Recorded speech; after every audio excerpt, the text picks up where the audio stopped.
Ja estem aquí de nou tots junts. Quina sort tenim de poder continuar explicant contes i que vosaltres l'escolteu.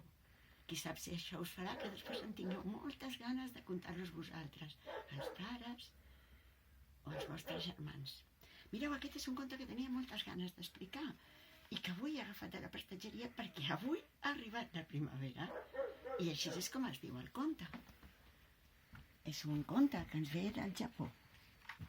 Fixeu-vos quins dibuixos tan bonics que té. La primavera ha arribat.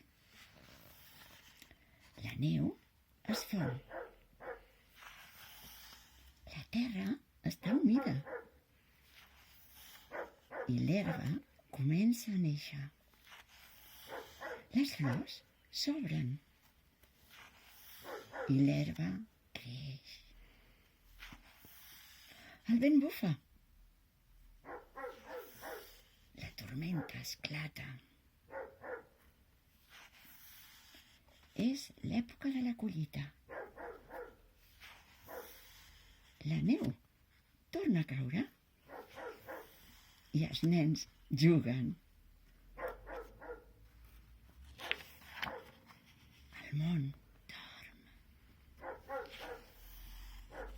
El món dormit és tot blanc. La neu es fon.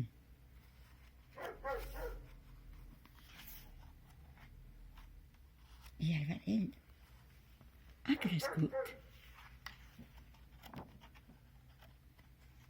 Ha tornat a arribar la primavera.